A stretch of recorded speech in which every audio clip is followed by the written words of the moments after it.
ni Sir Raul Lambino. Gusto niyo ba magsalita? Kayo, kasi muna kayo. So anyway, punta na natin lahat ng itinuro niya sa atin. I think the point is, magiging mga digong tayo, magiging matapang tayo, magiging mapagmahal sa pinakamaliliit sa atin, mag-aalagaan tayo. So, yung sinabi ni Attorney Lambino na walang dahas, maaari bang ganon? Kasi ayaw ni PRRD yun. At saka maaari bang yung kalat, pwede bang kunin natin at ipakita natin na mga palaki tayo ni Digong, meron tayong disiplina. Ngayon, sa totoo lang, hindi ko nasabihin ko kasi nagdudugot talaga ang puso ko ngayon. Matanda na si PRRD. 80 years old na siya nung kami nasa Hong Kong. Nagrereklamo siya, masakit na yung katawan niya. At saka nakita nyo, di ba? Pero ganito yung sinabi niya sa akin. Nung 3 years na bumaba na siya sa Malacanang at nangyayari na lahat itong kalagiman ng Bongbong Marcos administration. Sinabi niya sa akin, Rain, hanggang sa kahuli-huli ang hininga ko, bibigay ko sa Pilipinas. So, ganun din tayo. Ganun din tayo. Minsan lang magkadugdigong Duterte. Bakit tayo ganito? Minamahal natin siya ng ganito. Alam po ng Dubai kung hindi ako nagkakam. Tama po ba, Dok? Ang mahirap kasi sa administrasyon na ito, mga walang nakakatakot kasi wala tayong alam, walang transparency. Diba? Mula nung inabdak nila si PRRD hanggang sa lumipad, wala tayong alam. Hindi ganon. May karapatan tayo. Dapat alam ng mga mahal sa buhay natin kung ano nangyayari sa kanya, sino kasama niya, may abogado siya. Kahit yung Supreme Court hindi mahintay ni Torre, yung TRO na yan. Anong ibig sabihin? Ang ibig sabihin talaga kakaawa ang Pilipinas ngayon. Wait na po, sige po. Namimiligro tayong lahat kung hindi tayo correction ng fact dahil nakalipad na yung eroplano na lulang So, padanin po natin si Attorney Torion. Ayun, natin yung mic doon. Kaso kaya. All pro-Dutertes and Kaso yun eh. former President Rodrigo Duterte. Attorney Torion. Mas maganda dito, maririnig ng lahat. Oo nga ha. Sandali lang muna. sige po, after na lang, attorney.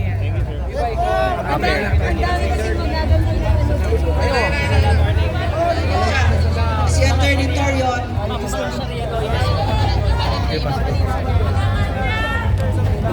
Maniwala dyan sa TME at saka TV5 na yan. Payasan.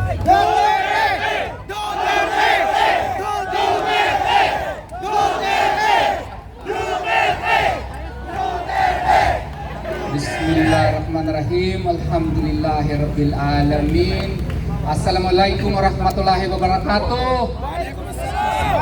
Takbir! Gusto ko lang ipaalam sa inyo, no? Yesterday, I was requested to craft a petition, no? For certiorari prohibition with prayer for preliminary injunction and TRO, supposedly for Senator Bato de la Rosa only, no? So, ang strategy sana was mag-file ako in the morning, but then something happened pagkagabi. I was requested to include the former president, yung ating pinakamamahal na si President Rodrigo Duterte. So, trinabaho namin, walang tulugan, and we were able to file it, no? Kaninang hapon kasi mahirap masyado, pati pagpanotaryo hindi kami pinapapasok, no? Yung notaryo publiko hindi pinapapasok. So we had difficulty in communicating likewise kasi kaninang umaga pumasok kami ni Attorney Martin Delgra, no? I was supposed to assist him and nagkahiwalay kami dahil sa confusion. Siya yung nakapasok, ako ang nasa labas, pero it became a blessing in disguise kasi natapos namin yung petition at the-file. And we were hoping for a TRO and there was a news kanina na may TRO. So what we did was, I, Attorney Raul Lambino, as well as Kuya Ipe Salvador went to the Supreme Court. But apparently, may nag-overtime doon So we could not get a hard copy of the order and we could not verify whether or not the report is in fact true. But what our authorities, ang ginawa nila, minamadali masyado at ngayon pinalipad na po si ating pinakamamahal na si Presidente Rodrigo Duterte. Yun po ang nangyari ngayon and even if there is a TRO, no? Ang mangyayari nito, ipatuloy pa rin namin ang kaso, but we will advise the lawyers that will be handling in The Hague, Netherlands, that we are insisting na wala na pong jurisdiction ang International Criminal Court po dito sa ating bansa. Bakit? Kasi noong March 17, 2018, nagpasa na po tayo ng notice of withdrawal po doon sa United Nations. And according to the Rome Statute, such will take effect 1 year thereafter. So on March 17 of 2019, wala na pong jurisdiction ang ICC po dito. Meron lamang exception yan under Article 127 Paragraph 2. And what is that? Except those which are matters which are already under consideration by the court. Now, pag istudyuhan kasi natin yan, may matter ba under consideration by the court in 2019? Wala po. Kasi ang ginawa lamang, ang Office of the Prosecutor was conducting a preliminary examination insofar as the war on crime is concerned here in our country. Anong ibig sabihin nito? So kung wala pong proceedings po sa korte, sa pre-trial chamber, may trial chamber, meron din yan appeals chamber po yung ICC. Kung wala pong proceeding doon, so wala na sanang exception. Wala na talagang jurisdiction ang ICC dito sa Pilipinas. Pero hindi natin maiintindihan bakit yung pang ating mga otoridades ang mas may interest na magkaroon ng jurisdiction yung ICC dito sa ating Pilipinas, sa ating bansa, no? Siguro meron silang mga political agenda dito, no? Kaya ang akin laman pong ini-insist na since wala nang jurisdiction yung ICC dito, meron naman tayong korte. Kung may mga kasong gusto i-file against kay President Rodrigo Duterte, buhay po ang ating prosecutor's office. Buhay po ang ating korte. Ang tawag nga niyan, complementarity principle under the international law. Dapat i-exhaust muna ang domestic remedies dito kasi ang ICC is a court of last resort, no? Ang ginawa ngayon, parang nagiging first resort na ang ICC. Mali na mali po, no? Tama ba ito? Hindi po ito tama. Kaya nga po, yung ating mga lawyers, kasi dinala na talaga siya doon. Ipatuloy natin yung kaso natin dito, no? Kasi parang kidnapping po ang nangyayari eh. Oh. Kasi granting for the sake of argument, pasensyahan na ninyo kasi ako po ay law professor, minsan sige ko in English, no? Makalimut ko nga Bisaya man day tangdag ko, no? Ang rule sana, under Rule 59, Section 2, ang gagawin is, kung merong arrest warrant yung ICC, yung tao pong may kaso ay dapat idulog muna sa competent local authority para yung competent local authority, yung korte po, idetermina kung valido ba talaga yung warrant. Kung sinunod ba yung karapatang pantao ng akusado. Hindi po ito ginawa. Dire-diretso na para kung meron nga kayong, di ba, decree of divorce galing Japan. Kung meron kayong decree of divorce galing sa ibang bansa, di ba ipa-approve mo muna dito sa Regional Trial Court, no? Bago yan may epekto dito sa ating republika.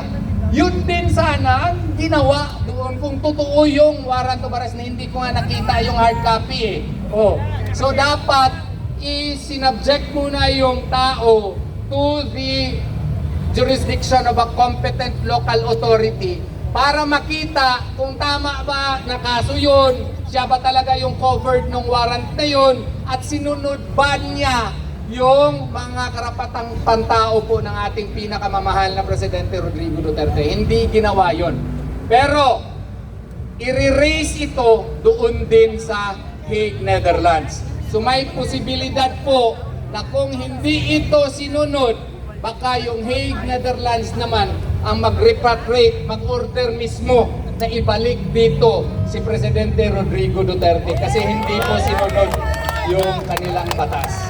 So, ang request namin sa inyo, idua natin si Presidente Rodrigo Duterte. We will pray hard for him so that his lawyers in Hague, Netherlands would be able to defend for his rights and they would be able to assert his rights in the court in Netherlands at saka ipag-pray din natin, idua din natin ang ating bansa. Kasi parang ibang-iba na ang ating bansa ngayon, no? Ibang-iba na talaga. Kaya ito lang ang ating bansa, kailangan nating mahalin at kailangan natin na siguro ngayong eleksyon, wag na tayo magpabudol-budol pa. Ha? Suportahan natin, vote straight tayo. Anong sabi ni Tatay Digong?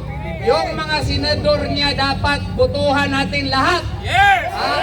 Kasi baka ang gagawin po ay sunod na naman nilang itira ang ating pinakamamahal na si Vice President Sara Duterte. Baka i-trial, ipa-impeach. Mabuti talaga na kung yung ating mga kandidato, iluklok natin silang lahat doon kasi sila po ang magdidepensa kay Vice President Sara Duterte. Iboto din natin yung mga party list na sinabi ni Tatay Digong na bubutuhan natin. Pero isa lang ha, baka bubutuhan ninyo silang lahat, ma-void yung boto nyo. Pili-pili kayo. Alam naman ninyo kung sino yung inendorso ni Tatay Digong. No? So, kailangan makapasok din sila doon sa Kongreso kay para yung Tuadcom, no? Sila na naman ang mag-iimbestiga kung anong nangyayari sa mga bilyones na nawawala sa ating bansa. Di ba tama yun? So magkaisa tayong lahat. Let us show to these people that the voice of the people is the voice of Allah subhanahu wa ta'ala. Maraming salamat po sa inyong lahat. Maraming salamat, Atty.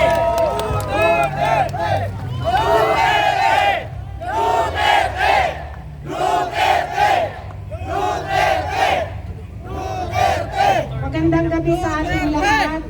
Ako po pala si Astra Pimentel Knight, Membership Committee Chairperson ng PDP Laban.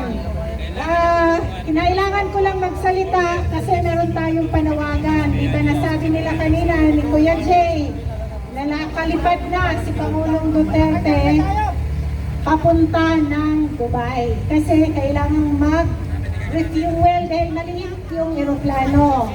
Ngayon, sa lahat ng mga kababayan natin na nasa Dubai, mula dito sa Pilipinas hanggang sa Dubai, aabot po yan ng mga 8 oras at kalahati bago dumating sa Dubai. So, nananawagan tayo sa lahat ng ating mga kababayan dyan sa Dubai. Abangan niyo po at ipakita ninyo ang inyong suporta para kay Pangulong Duterte. Ipakita natin na worldwide ang lahat ng mga OFW ay nagmamahal kay Tatay Digong. Alam nyo, ngayong gabi lang kami nakalapag galing sa Hong Kong. Supposed to be si Pangulong Duterte, hapon pa yung alis mula sa Hong Kong. Pero nag-change flight po siya kasi ang kanilang aligasyon, pumunta siya sa Hong Kong para magtago na hindi naman po yun totoo. Pumunta po siya sa Hong Kong kasi inimbita siya ng mga OFW dahil namimiss siya ng ating mga kababayan dahil mahal na mga OFW si Tatay Digong. Ginawan nila ng isyo at nataranta po sila kaya ginawa nila, hindi natin alam kung fake ba yung dokumento o hindi dahil sinabi na nga kanina ni Senator Attorney Raul Lambino, hindi po actual copy ng warrant of arrest ang ipinakita kay Tatay Digong, kundi digital copy lamang. Napag-alaman din po natin na ang sasakyan o ang eroplano na ginamit pag-alis o pag-kidnap kay Pangulong Duterte ay hindi eroplano ng ating pamahalaan. It is not a government-owned jet, but it is a private-owned jet. Sinecheck pa natin pero meron pong balita na sinabi na ang nagmamayari ng jet na ginamit ay either si Speaker Romualdez o kaya si Zaldico.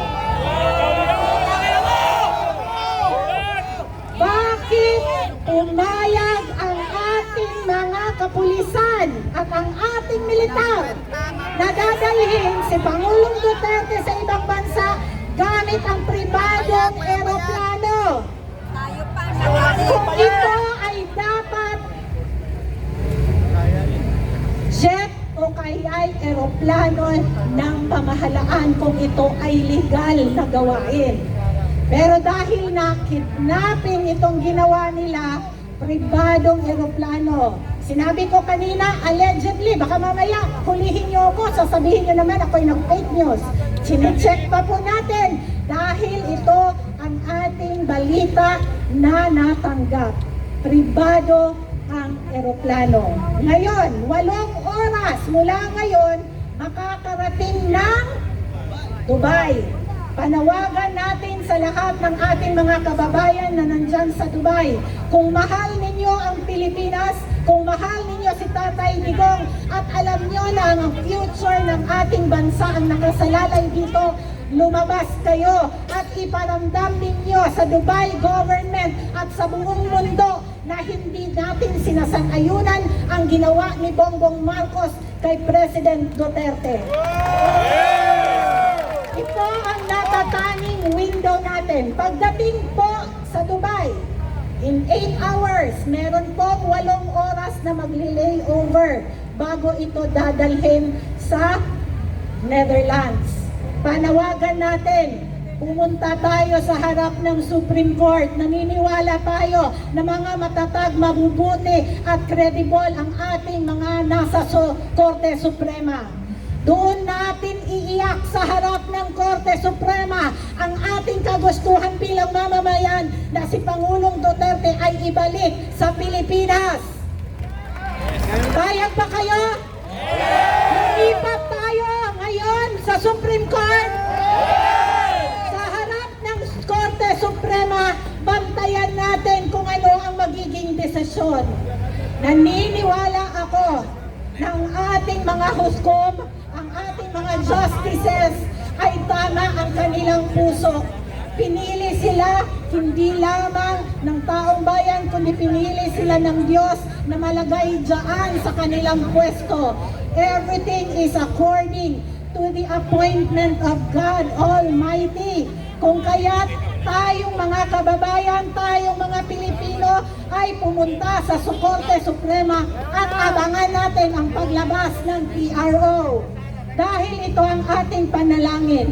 All in all ay meron po tayong 16 hours na window para bago nila mabitbit si Pangulong Duterte sa Netherlands.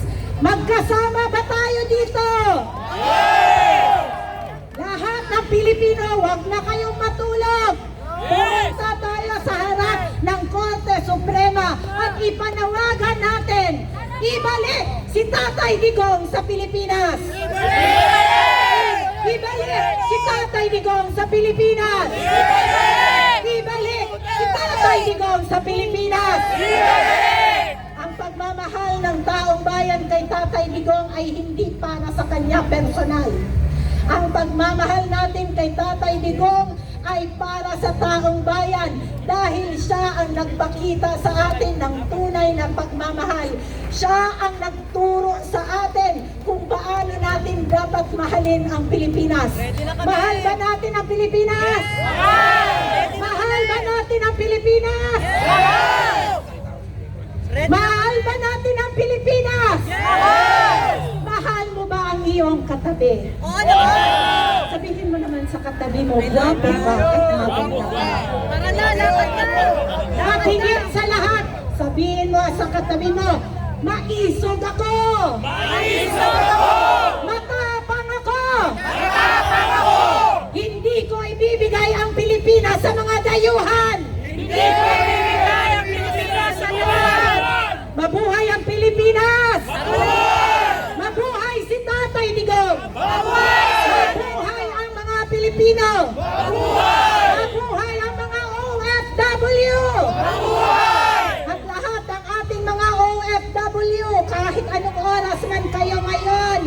isigaw ninyo, protektahan si Tatay Digong at protektahan ang kalayaan ng bansang Pilipinas laban sa mga mapang-abusong nasa pamahalaan.